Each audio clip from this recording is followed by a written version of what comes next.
IMF का real estate sector में cash लेन then पर इजाफी टैक्स लगाने का मुतालबा सामने आ चुका है। टैक्स पर टैक्स सर, टैक्स पर टैक्स, मजीद और कितने टैक्स? जी बिस्मिल्लाहिर्रहमानिर्रहीम। सना थैंक यू, मुजम्मिल साहब थैंक यू। देखें, बात तो सच है, वो कहते हैं ना, बात है रुसवाई की। एक्चुअली मसला ये है कि रियल एस्टेट सेक्टर और ये जो आरती बरादरान है ना हमारे, इनकी वजह से हमारी जो अंडरग्राउंड मईशत है, जिसको ब्लैक इकॉनमी है, वो बहुत ज़्यादा बढ़ जाती है। ये एक पार्किंग लॉट है और लेयर्स क्रिएट कर देता है हमारी मनी लॉन्ड्रिंग के लिए। तो मेरा ख्याल है ये हमने भी कुछ सजेस्ट किया था, मगर हमने कोई डिफरेंट तरीके से सजेस्ट किया था रिफॉर्म्स एंड रिसोर्स मोबिलाइजेशन ने। हमने कहा था कि आप रियल एस्टेट की वैल्यूज़ को बढ़ा दें, कैश को आप ना लाएं, और आप कोशिश ये करें कि इन सब को टैक्स रेट कम करके आप इसको रेगुलराइज करें रियल एस्टेट इन्वेस्टमेंट ट्रस्ट की तरह। मगर अब ये जो चीज़ जो आईएमएफ सजेस्ट कर रहा है कि जी आप मजीद कैश लें, मेरा ख्याल है इसमें कोई फ़र्क नहीं पड़ेगा इनको, और अगर फ़र्क पड़ेगा भी तो बहुत कम पड़ेगा, उनकी टैक्सेस ज़्यादा हो जाएंगे। पैसा is not an issue for them, the real issue is documentation. आपका मतलब है कि 2.5% से 5% हो जाएगा या 5% से 10% हो जाएगा, तो वो देने के लिए तैयार हैं। कोई 10 करोड़ का प्लॉट ले रहा है तो अगर उसको 2-4-5% टैक्स ज़्यादा भी देना पड़ेगा तो वो दे देगा, लेकिन डॉक्यूमेंटेशन की तरफ नहीं जाएगा। सर देखें, अभी इस वक्त ये जो है ना आपका 10% तो नॉन फाइलर का वैसे ही ऑलमोस्ट बन जाता है, तो अब वो उससे ऊपर ले जाना चाह रहे हैं। मगर मैं ये समझता हूँ कि देखिए, एक तरफ तो आप डॉक्यूमेंटेशन ऑफ इकोनॉमी की बात कर रहे हैं, दूसरी तरफ आप ये बात कर रहे हैं, तो मेरा ख्याल है ये कोई बहुत बड़ा एक तजाद है आपके अंदर। अगर ये बात इसमें हकीकत है, क्योंकि अभी ये सारे अखबारी तराशे हैं और ये या मीडिया की न्यूज़ है, जब तक ऑथेंटिसिटी के साथ आपको, मेरा ख्याल है, मैं ये समझता हूँ कि इस स्टेज पे कोई स्टाफ लेवल एग्रीमेंट की बात भी नहीं होगी।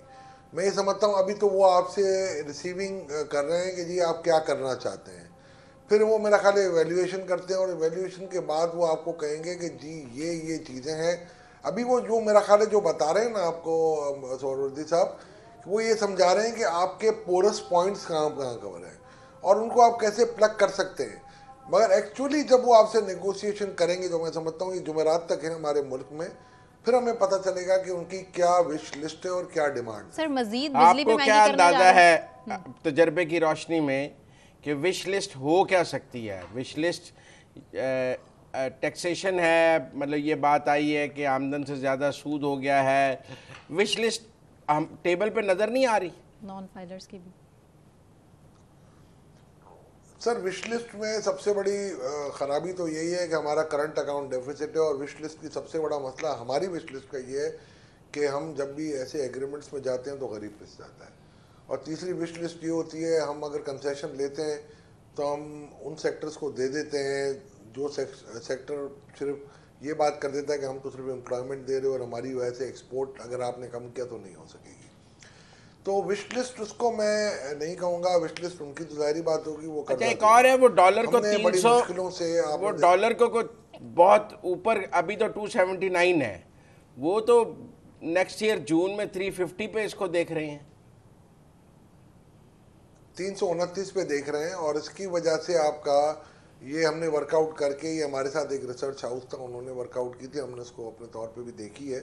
329 टू बी कैंडिड 328 रुपये 66 पैसे। और इसको मुझे कंफर्मेशन एक बड़े इकोनॉमिस्ट ने, पाकिस्तान के एक मंझे हुए इकोनॉमिस्ट ने भी की है, बिल्कुल हम भी सही कह रहे हैं, वो भी सही कह रहे थे। तो व्हाट आई एम सेइंग कि इसकी वजह से फिर आप मानते हैं जून 2025 में डॉलर 329 रुपए का होगा? मेरे अंदाजे में आज भी वो 235 रुपए का है, बट इन्होंने जानबूझ के इसको रखा हुआ है 278 पे, और इसकी वजह से हमारा इन्फ्लेशन अगर एवरेज पे देखें तो 4.5%, वैसे 9% लगा हुआ है। हर 10 रुपये पे 2% इन्फ्लेशन बढ़ जाता है। अगर आप ये बढ़ा देंगे आज के लेवल से, तो ये जो कह रहे हैं ना अपने इन्फ्लेशन के जो फिगर दे रहे हैं 12.7 के, वो कहीं धरे के धरे रह जाएंगे, और सिर्फ 10% इन्फ्लेशन आपकी डिवैल्यूएशन की वजह से हो जाएगा। और फिर आप जब ये टैरिफ एडजस्टमेंट करेंगे 7 रुपये पर यूनिट, जो अखबारी तराशों में है, अभी फाइनल फिगर्स नज़र नहीं आ रही हैं, तो उसकी वजह से 4-4.5% और ऐड होगा, और बाकी चीज़ों को मैं अगर ऐड करूंगा तो ये 21-22% पे फिर इन्फ्लेशन आ जाएगा और फिर हम पॉलिसी रेट नहीं घटा सकेंगे।